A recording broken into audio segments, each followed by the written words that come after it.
সেলিম, কি হয়েছে কাজল? আব্বা আমার বিয়া ঠিক করছে। বিয়া ঠিক করছে মানে? তুমি এক কাজ করো, তুমি তোমার মায়ের নিয়ে আমাকে বাড়িতে আসো, আব্বার লগে এসে কথা কও, বিয়ার প্রস্তাব তো বাকি বাকি যা হয় আমি। কাজল, আমার বাপ দাদারা তোমার বাড়িতে কাম করতে আমি শুনছি। তাছাড়া তোমার বাপ যে রাগী মানুষ, আমার মায়ের জীবনে তোমার আমার বিয়ার প্রস্তাব নিয়ে তোমার বাপের কাছে যাইবো না, জীবনেও যাইবো না। সেলিম, আমি অত কিছু বুঝি না। আমার বাড়িতে যদি তুমি তোমার মারে নিয়ে বিয়ার প্রস্তাব নিয়ে না আসো, তাহলে আমি নিজের শেষ করে ফেলবো। খবরদারি সব কথা মুখে আইনো না। কি কইতেছো তুমি এগুলা? তুমি চিন্তা করো না, আমি বাড়িতে যাইতেছি, বাড়িতে যাই মায়ের লগে কথা কইতেছি, যেমনে পারি মায়ের মানা তুমি বাড়িতে আইতেছি, তোমার বাপের লগে বিয়ার কথা কইতে। তুমি সত্যি আইবা তো? হ, তুমি ঠান্ডা মাথায় বাড়ি যাও, আমি আইতেছি। মাতব্বর সাহেব, আপনার লগে আমার একটা জরুরি কথা আছে। আমার লগে তোমার আবার কি জরুরি কথা? মানে কথাটা হইতেছে, আমার পোলা আর আপনার মাইয়া দুইজনেরই ভালোবাসে, পছন্দ করে। একদম ফালতু কথা কবি না। তোর মতো একটা ফকিন্নি পোলারে আমার মাইয়া পছন্দ করব? আমার মাইয়া নজর এত নিচে দিকে না, তুই মিথ্যা কথা কইতাছস। আমার মা মিথ্যা কথা কয় নাই, আমার মা সত্যি কথাই কইতেছে। কাজল আর আমি দুইজনের খুব ভালোবাসি। খবরদার আমার মাইয়ার নেলদারে একটা উল্টা পাল্টা কথা কইছস, তোর জিব্বা টাইনা আমি ছিড়া ফেলামু। তোর মতো ছোট লোকরে কোনোদিন আমার মাইয়া পছন্দ করতে পারে না। চাচা, আপনার যদি আমার বিশ্বাস না হয়, ডাক দেন কাজল রে। কাজল যদি অস্বীকার করে যে কাজল আমার ভালোবাসে না, তাহলে আপনারা যে শাস্তি দিবেন আমি মাথা পাইতে নিমু। তুই খারাপ, আমি জিগাইতেছি। কাজল, এই কাজল, এদিকে আয়।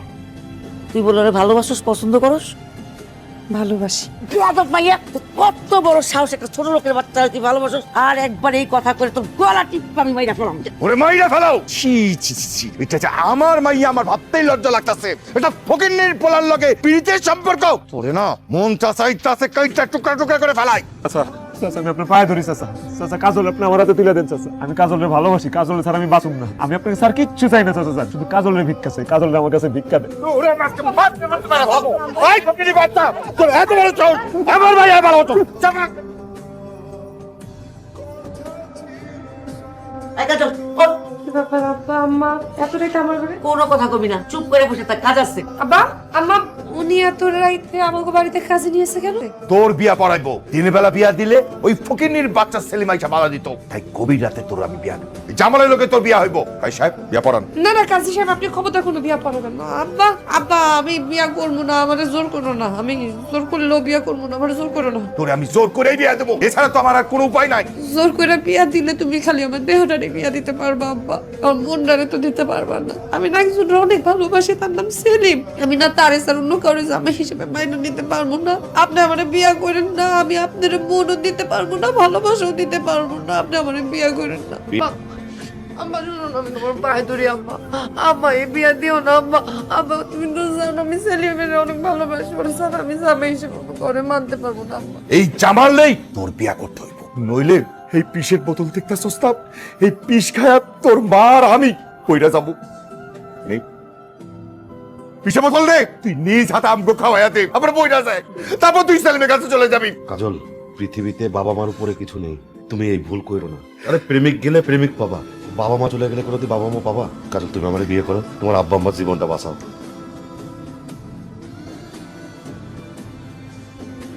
সেলিম ভাই, আপনি এখানে বসে আছেন, ওদিকে ঘটনা কিছু শুনছেন? কি হইছে ভাই, কাজল আপা তো কালকে রাতে বিয়ে হয়ে গেছে। এইসব তুই কি কস? মানে কাজল আপার কালকে রাতে বিয়ে হয়ে গেছে। কাজল আপা তার স্বামীর লগে তার স্বামী বাড়ি যেতেছে ভাই। আপনি যদি তার শেষ মতো দেখতে চান ভাই, তাড়াতাড়ি যান।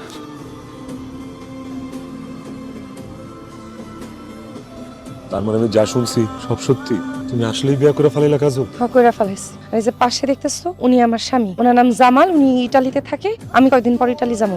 এসব তুমি কি কইতেছো কাজল? এমন তো কথা ছিল না। তোমার তো বিয়ে হওয়ার কথা ছিল আমার লগে, তোমার স্বামী হওয়ার কথা ছিল তো আমার, তোমার পাশে এইভাবে দাঁড়ায় থাকার কথা তো ছিল আমার। তখন বুঝি নাই, এখন বুঝছি। এখন বুঝছি যে তোমার লগে আসলে ওই ছোটবেলায় খেলাধুলা করতাম, পড়াশোনা করতাম, ওইটা আলাদা হিসাব। খেলার সাথী আর জীবন সাথীর মতো অনেক তফাৎ। এই জন্য বলতেছি তুমি আমারে ভুইলা যাও। আমি তোরে বলতে পারবো না কাজল, আমি জানি এগুলো তোর মনের কথা না, এগুলো তোর মনের কথা না, একটাও মনের কথা না, এগুলো সব তোর মুখের কথা। এগুলো আমার মনের কথা। আমাকে ঝামেলা করো না, আমার স্বামীর বাড়িতে যেতে দাও। অসম্ভব। না না না, আমি তোর দেখতে দিব না। তুই আমার কাছে থাকবি, আমি তোর ধরে এই আমি তোর যেতে দিব না। হারামজাদা, এত বড় শাস্তি আমার বড় জল। হাই তোমরা যাও, আমি ধরি, যাও তোমরা। হাই উঠবে না, চুপ চুপ এক কাপ চুপ। এই কাজল, কাজল, তার গায়ে হাত দিয়েন না। তুমি আমার বউ, তোমার গায়ে অবশ্যই হাত দেবো, এটা আমার অধিকার। জানি, কিন্তু আমি না সেলিমরে বলতে পারতেছি। আল্লাহর দোহাই লাগে, আমার কারণে সময়টা নাইস কেন। আমি একটু সেলিমরে একটু ভুলি, একটু পরিস্থিতির লগে নিজেরে খাপ খাওয়াই, তারপর দুঃখিত, এত ধৈর্য আমার নেই। আল্লাহ, আমি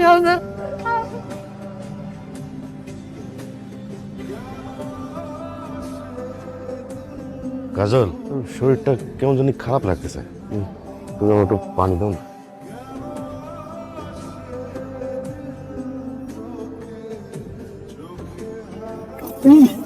কি হয়েছে আপনার? আপনি ঠিক আছেন? আম্মা, আপনার চোখে শুনে নিয়েছে? জামাল, বাবা জামাল তো কি হয়েছে? বাবা জামাল, বাবা কি হয়েছে তোর? বাবা কি হয়েছে? আম্মা উনি না আইসা আমার কাছে পানি চাইলো, তারপরে চোখ মুখ উল্টে গেছে। এই যে হায় আল্লাহ, আমার পোলা মইরা গেছে। এই ডাইনি, তোরে বিয়া করার পর আমার সুস্থ পোলাটা মইরা গেছে গা। তুই একটা অলক্ষী। আমি মারছি, আমি তোর জন্য পোলা মইরা গেছে গা। তোরে আজকে এই, এই, এই, এই, এই, এই।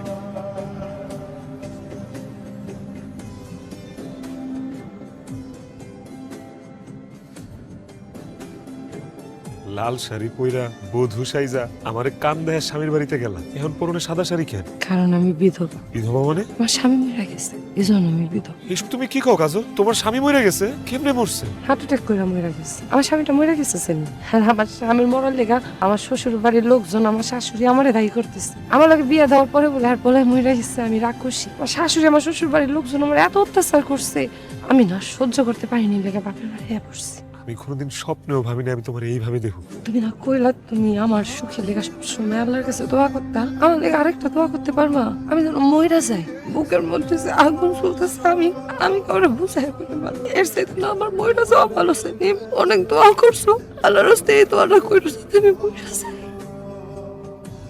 তুই আমাকে মাফ করে দিস রে মা, আমরা অনেক বড় ভুল করে ফেলেছি। সেদিন তোরে সেলিমের কাছ থেকে কারণে নিয়ে গিয়া জোর কইরা জামালের লগে বিয়া দেওয়াটাই আমাকে জোরের সবচেয়ে বড় ভুল হয়েছে। হরে মা, তোর এই অবস্থার জন্য আমরা দায়ী। আমগুলো তুই মাফ করে দে মা, কইরা দে। আব্বা, তোমাকে কোনো দোষ নাই, আমার কপালে যা ছিল তাই হয়েছে। আমার কারো উপরে কোনো রাগ নাই, অভিমান নাই, দুঃখ নাই, কষ্ট নাই, কিচ্ছু নেই। তুই তো আমাকে পরিচয় টুকরা ভাইয়া, তোর এই অবস্থা আমি আর নিতে পারতেছি না মা। কাজল, যে চলে যাওয়া সে তো চলে গেছে, যা হওয়ার তা হয়ে গেছে। আমি তোমার জীবনটা আবার নতুন করে সাজায় দিই। চাচা, চাচি, আপনার আমার লগে যা যা করছেন আমি সব ভুলে গেছি। আপনাদের যদি কোনো আপত্তি না থাকে আমি কাজলের বিয়ে করব। কি কইতাছো বাবা? হ চাচি, আমি কাজলের বিয়ে করব, কারণ আমি কাজলের ভালোবাসি। ভালোবাসার মানুষের ভালোটা যেমন মেনে নিতে হয়, তার খারাপটাও মেনে নিতে হয়। তোমার জীবনে যা যা হয়েছে, যা যা ঘটছে, আমি সব মেনে নিব। সব মাইনা নিব তো, সব মানবো তো সেলিম। তুমি আমার কথা দাও, আমার গর্বে যে সন্তান আছে তুমি তারে বাবার পরিচয় দিবা? জীবনে না। আরেকজনের বাচ্চারে কেন আমি আমার পরিচয় বড় করব? আরেকজনের বাচ্চা কেনই বা আমার পরিচয় বড় হইব? ও আল্লাহ গো, আমার কি সর্বনাশ হইল গো আম্মা! কি বাবা কি হয়েছে? মানে ওমা! চিল্লাচিল্লি কেন করতেছিস? আমার তো সর্বনাশ হয়ে গেছে। কাজলের পেটে তো আগেই স্বামীর বাচ্চা। কি ব্যাপার জামাই? বেন সাহেব হঠাৎ এত সকালে ডাকছেন, কি হয়েছে? কি হয়েছে বুঝতে পারতেছেন না? আপনার মায়ের যে আগে বিয়া হয়েছিল, তার পেটে যে সন্তান আছে, সেইটা বিয়ার আগে আমাদেরকে কন নাই কেন? কেন গোপন করছেন? আমার মায়াটা বিধবা, আমার মায়াটার আমি অনেক জায়গায় বিয়া দেওয়ার চেষ্টা করছি, কিন্তু যখনই বিধবা শুনছে কেউ আমার মায়াটার বিয়ে করতে চায় না। তুমি তো মায়াটার বিয়ে করতে চাইছো তাই না? বাচ্চা আছে এই কথা কইলে যদি তুমি বিয়া ভাঙ্গা দাও, এর লাগে আমি বাচ্চা কথা করতে পারছি। আমার পোলা আপনার মায়ের লগে সংসার করব না। বাবা সেলিম, তুমি না আমার মায়াটারে ভালোবাসো, তার কষ্ট তোমার না সহ্য হয় না? এত আঘাত, এত কষ্ট নিয়ে আমার মায়াটা বাঁচতে পারবো না। পরে তুমি সংসার থেকে বাইর করে দিও না।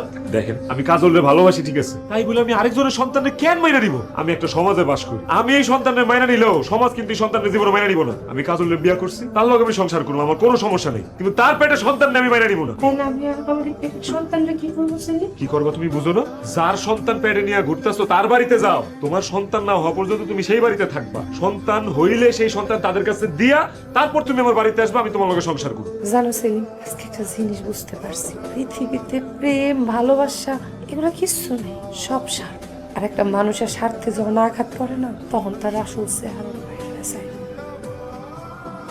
সেলিম, আমার ধন সম্পত্তির দলিল আমি নিয়ে আসছি। আমার যত ধন সম্পত্তি আছে সব তোমার নামে লিখে দিন। শুধু আপনার সম্পত্তি কেন, আপনি যদি সারা দুনিয়াও আমার পোলার নামে লিখে দেন না, অন্য কারোর সন্তান আমার পোলার পরিচয় আমি বড় হইতে দিব না। আমার মাইয়ার ঘরে যারও সন্তান হয়েছে এটা আমি কোনোদিন শুনতে পারবো না। বাবা হিসেবে তোমার কাছে শুধু আমি একটা জিনিস চাই, আমার মাইয়ার পেটের সন্তানের বৃত্ত পরিচয় দরকার হলে আমি তোর পায়ে ধরতেছি বাবা, পায়ে ধরতেছি। বাবা এগুলো আপনি কি করতেছেন? আপনি আমার পায়ে ধরবেন কিসের জন্য? আপনি আমার পায়ে ধরলে তো আমার পাপ হইব। কাজলের পেটে যে সন্তান আছে সে আমার পরিচয় বড় হইব।